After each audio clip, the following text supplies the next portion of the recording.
Hello there, I am the Black Dragon Knight, and today is a very special video. So last year I watched The Boys Season 3, and I loved it a lot. I loved it so much I was desperate for Season 4 to come out as soon as possible.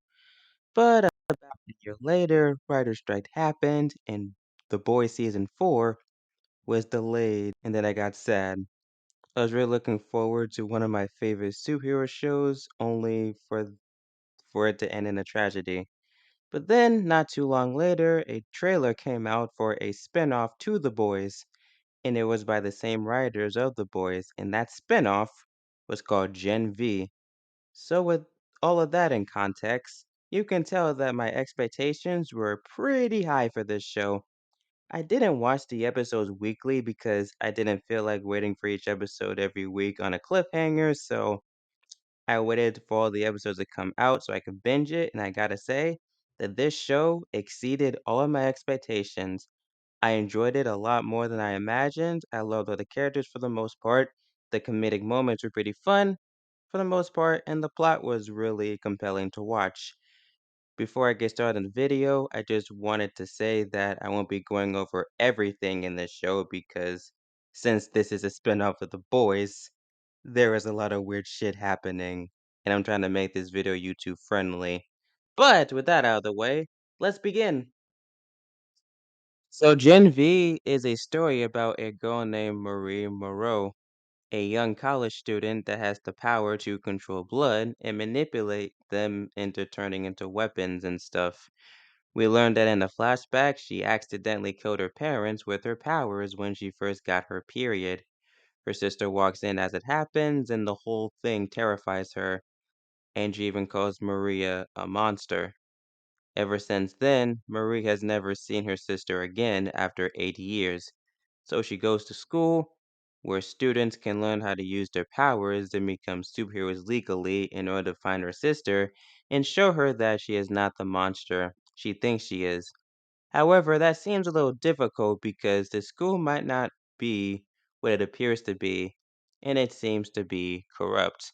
So right off the bat, I'm immediately interested in this premise because you can already tell that it is different from The Boys based on the protagonists and the premise alone.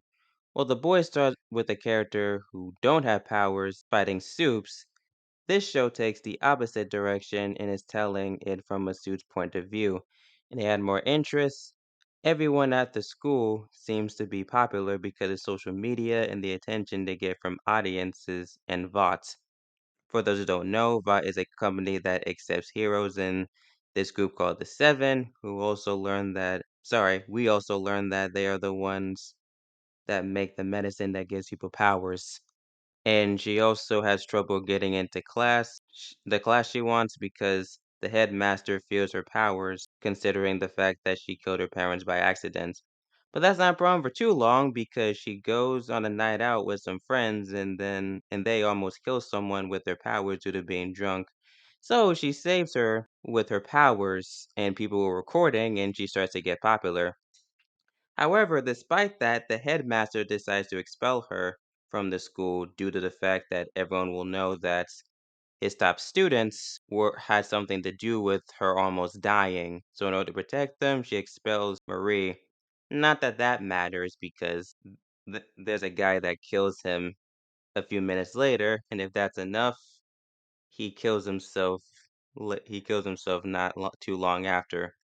So already we have a great pilot and a great setup, and it only gets better. So, moving on from the pilot, the show for the most part is pretty good. Marie is a pretty interesting protagonist. The entire show, her moral compass is being tested, and it's really fun to watch.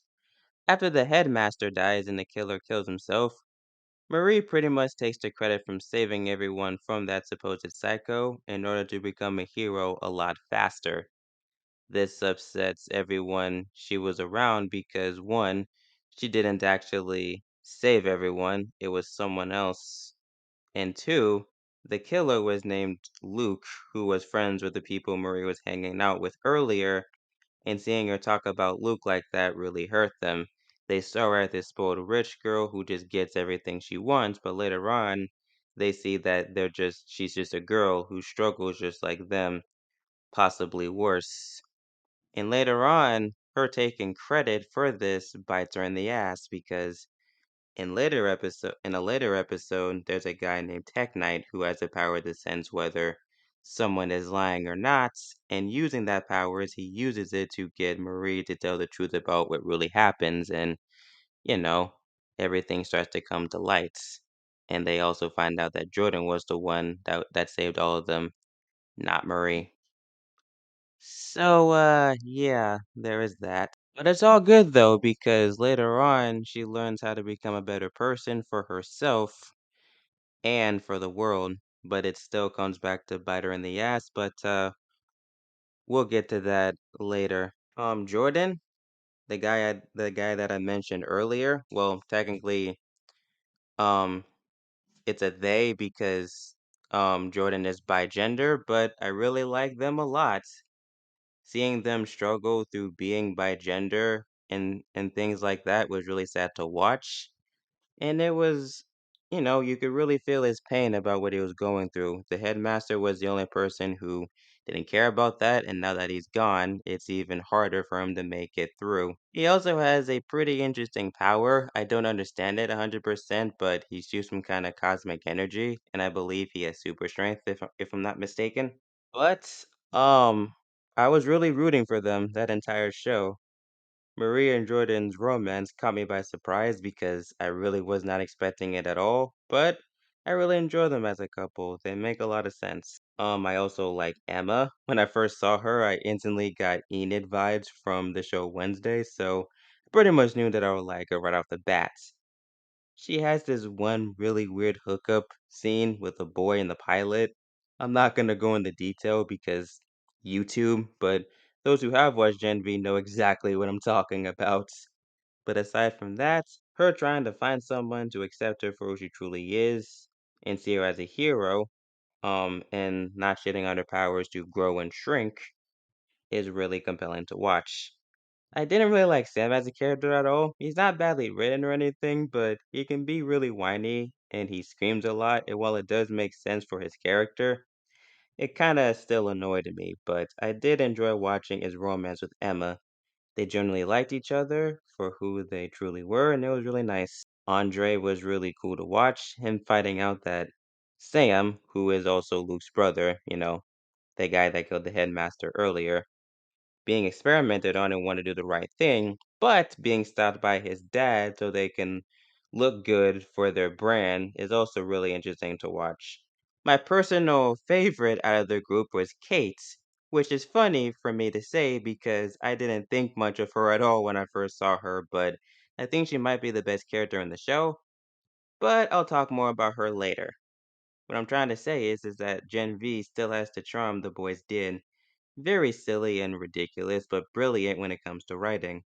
The fact that they managed to craft this show so well on the soup side of things is really amazing to me. And getting more background about Vought really solidified my hatred for them. The only problems I really had with the show is that I felt like Luke was killed off a bit too early, him killing the headmaster for his brother and then killing himself just didn't sit right with me. I really wish they could have kept him around and put him with the other experiments so he and Sam could have a proper resolution together. And I feel like the show would have been better if he were still alive. I also wasn't too big of a fan of the acting in some scenes. Don't get me wrong, all of them are great actors, but sometimes when they get angry or cursing, it just doesn't sound right to me. It can be kind of cringe. But aside from that, the show is still great, and shit starts to go fucking insane in the final 3 episodes. This is when the show goes beast mode. So in episode 6, we learn that the gang's memory has all been wiped. They don't remember anything about the lab, the party they were in, or anything. And all of this was after someone found out that they knew about the underground lab. We later discover that the person that made them forget was Kate. She made them forget about the whole thing with her powers due to being manipulated by a woman who works for VOTS named Indira Shetty, who gave her pills to keep her powers in control and to use her for her own benefits. This obviously causes tension in the group and causes everyone not to trust Kate, so the group splits up. Kate and Andre go to Shetty's house to interrogate her, but something happens with Andre's father that leads him to the hospital, so Andre leaves to go with him, leaving Kate all alone. As soon as Shetty gets home, Kate puts Shetty under her control and gets the gang in the house. It is revealed that the school that everyone is going to is not, in fact, for students to learn to be a hero. It is a cover in order to study soups. They want to know their weaknesses, not to control them. They are there to be subjects, not students. We also learn that there is a virus that some of the soups are infected with, and she wants to find a way to spread it to all soups, killing them in the process. The reason for that is because in The Boys, Homelander killed a bunch of people on a plane, and her family was on that plane. She also thinks that soups are a danger to nature and need to be vanquished. Angry about this, Kate makes Shetty kill herself. The gang tried to stop her, but it is too late. The damage is done. After the whole thing, Kate decides to free everyone from the lab and fight back against Vought. Sam, being angry about being an experiment his whole life, joins the rebellion, and they create their own Brotherhood of Mutants, or in this case, Brotherhood of Soups, and Kate basically becomes Magneto. Marie, Emma, Jordan, and Andre all team up to stop Kate. It's a whole mess. A soup gets killed. Kate makes a guy kill himself on live stream. My goodness. Andre has his father to worry about while all of this is happening. It's fucking chaos. But then, as things move on, Ashley, who was also in The Boys, calls Marie and says that if she kills Kate and saves them all, she will be nominated to the Seven. But Marie, not wanting to be a hero anymore and just wants to do the right thing, tries to reason with Kate. But Kate sends another suit to take care of her. Marie gets the best of him and saves the Vought members that tried to escape in a helicopter by killing the soup that was trying to attack them with her evolved powers. And then she saves Jordan from the suits, and then they have a moment for like a few seconds, but then Kate comes and tries to control Jordan with her powers, but inadvertently Marie blows up her arm with her power. And in a surprising turn of events, Homelander shows up. He shows up using his laser eyes to take Marie down like the true hero he is. Wow. When Marie wakes up, she is in a hospital with no doors, with Jordan, Andre, and Emma, and they are all blamed for the chaos that happened. Now, I just gotta say, despite the fact that it was a dark ending, I still loved it. The reason for that is because while it is dark, it is such a realistic way to end. The one time Marie decides to do the right thing, and it still bites her in the ass. She's still being punished after all that growth, and it just shows how shit ain't fair in life. I know I kinda joked about Kate being Magneto earlier, but I do think her arc was done right. She doesn't just break bad just for the sake of a stupid villainous arc. She does it to fight for her people and get them the life they deserve. Every time she is talking to Marie or anyone else really, everything she's saying makes perfect sense. Sure, you might not agree with everything she says, but you still understand why she's doing what she is doing. And she's kinda right to some extent. She just went about it the wrong way. And even though Homelander was only on screen for a few seconds, his appearance did not disappoint. Him taking down Marie instead of Kate is a Homelander thing for him to do. It's obvious that he would want someone to think similarly like he does to join the Seven and be his family. My personal theory for season 2 is that since Kate thinks that soups are better than humans, just like he does, albeit for different reasons, he's going to use that to manipulate her and use her to do whatever he wants in order to be loved by the public, like his motivation is in the original show, The Boys. I saw a theory that Homelander might make an army with these soups, and if that's true, then we got a lot of shit ahead of us. Oh, and let's talk about Shetty for a minute. You know how I said that she thinks that soups are a destruction to nature? For those of you who watch The Boys, that probably reminds you of Billy Butcher. She thinks exactly like him, but is on the antagonistic side of things because, well, one, the soups. are the main characters, so we can relate to them a lot better, so we tend to villainize her. And two, we have a strong attachment to those characters based on us following them and understanding their perspective. But in reality, the person to blame all of this on is Homelander. Homelander gave that infinite speech about being better. He has caused countless atrocities for his selfish actions, and it has caused an impact on not only the main characters of the boys, but to everyone in general, whether good or bad. Some people think negatively because of Soups and think they need to be controlled and or destroyed. And and Soups think that they are better than everyone else because, that speech I talked about earlier. It really shows how much of an impact one person can have in society if given enough power. And Gen V got that across perfectly, and it could not have been done better. Now they answer my title's question from before. Is Gen V as good as the boys? Well, I would say yes.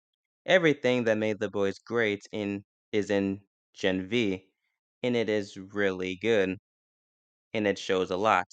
The writing is great, the characters are great, it has great themes. It is still funny and messed up.